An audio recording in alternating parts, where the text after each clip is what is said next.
Okay, so it began like this. I was a fat vegetable of a man, hooked up to a series of machines. I seem to remember being unable to do anything at all but think. I couldn't even urinate, and there were pipes and machines to do that for me. My little soldier must have been awfully dry on the inside, but it didn't matter because I couldn't feel a thing down there. I couldn't even see it. And it was all in the aid of testing, you see, and testing that I'd agreed to be a part of for some reason. Right, Ruddy Heck, these whites are incredible. What's your secret, Neville? There's a fat, sweaty man tied up inside my basement. The secret lies in his pancreas. Oh, Neville, you old joker. Why did you quit the comedy circuit? Too much travelling.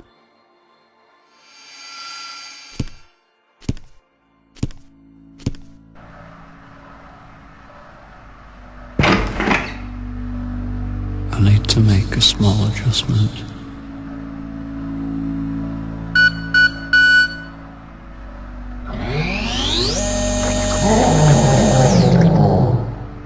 Don't worry. You won't feel a thing in a few weeks. This testing makes all the difference, you know. We've done it! We've designed a computer that's actually a paedophile. Of course, it's no threat to anyone. It's incapable of physical abuse. It just thinks like a paedophile. We shall be setting it up in the middle of town immediately and arresting anyone caught using it. The man behind this wonderful invention also created a machine that could make any inanimate object physically aware of itself. Take this normal cigarette lighter. An inanimate object, no? Try less defined by the argon beam, it slowly gains awareness as it reaches 13,000 hydrologs of Cancion. The cigarette lighter now realizes that it exists and shall remain conscious for the rest of its existence. How are we doing today, sir? I'd be lying if I said my life was perfect before my cheeks started melting, but it was better than this. Don't worry, Mr. Robertson. You didn't say that. You just thought it. What actually came out of your mouth sounded more like this. Oh, gee whiz, Doc, I'm just swell. I've never been better in my life. And I'm glad to hear it. It's comforting to know that our little tube isn't causing you any major concerns.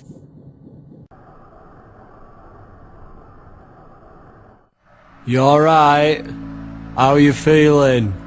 Do you want a packet of crisps? Would you like a Rolo yogurt? No? What if I poke you?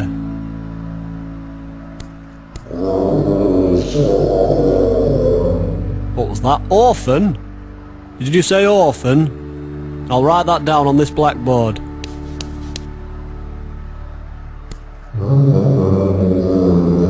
Marble? Was that marble? Did you say marble then?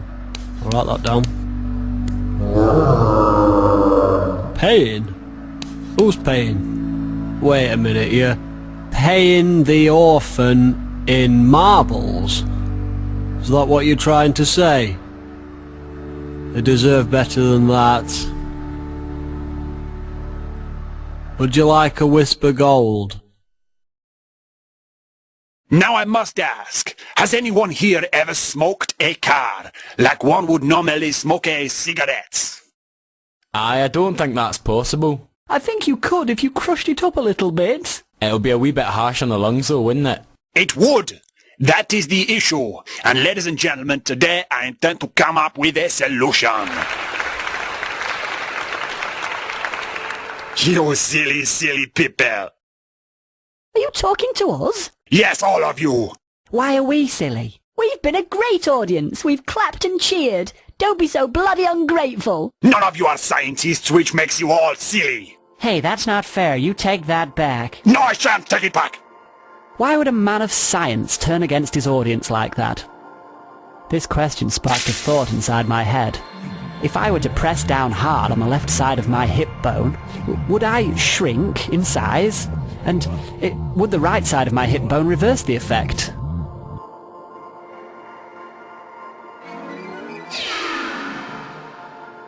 Of course it worked. Of course it did.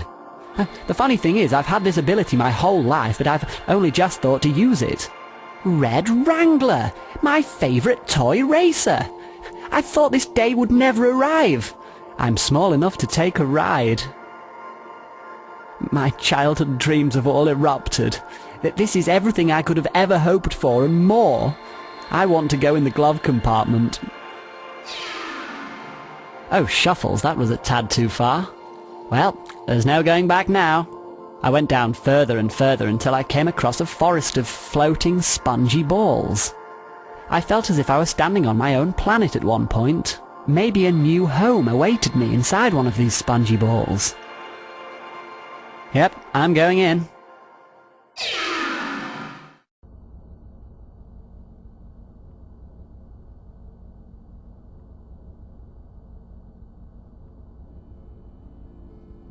As I drifted further and further down, it became increasingly hard to move.